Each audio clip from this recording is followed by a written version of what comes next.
Diablo 4 Season 3, Season of the Construct. What class should you play, and what class am I going to play? I'm just going to go over the changes that were in the patch notes that we went over a few days ago, and just pick a quick point for each class on why you should play them.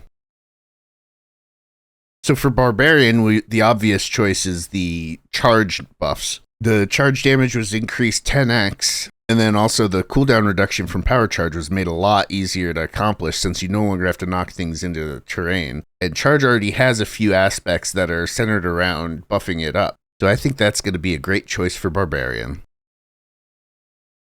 For Druid, we've got the new unique Unsung Ascetics Wraps, which really buffs up how quickly your Lightning Storm accelerates, especially once you start getting more crit chance. So that's going to make the Lightning Storm Werewolf build a lot stronger.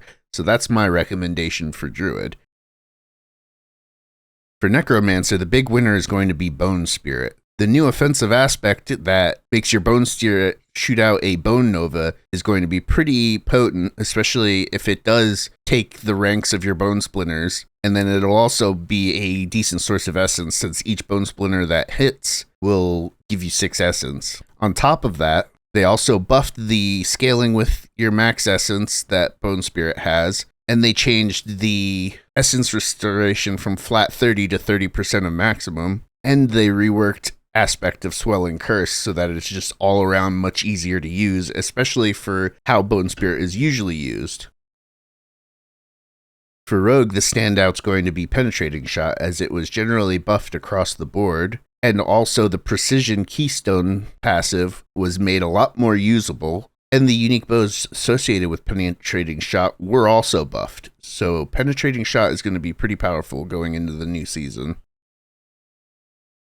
And then for Sorceress, we've got the big standout for the whole season, which is the new unique helmet, the Starfall Coronet, which gives Meteor an extra charge, turns it into a cooldown ability instead of a mana cost ability, and increases how many meteors all of your various meteor drop effects drop. So the Firewall Meteor build is going to be very powerful. It's looking to be a lot of fun in this season. And as for what class am I going to play, it's mainly down between Sorceress and Necromancer for me. But ultimately I decided on Necromancer because the new build isn't reliant on a unique dropping, so it feels like I'll be able to try it out a lot sooner. But long term I plan to try all of the new builds. I also plan to make a video for each build that I wind up trying throughout the season, so if you guys want to see any build guides or any tips and tricks videos, I'll be making those every couple of days. So like and subscribe and you'll be notified when I post those. I appreciate you guys watching, and I'll see you in Diablo 4. Peace out.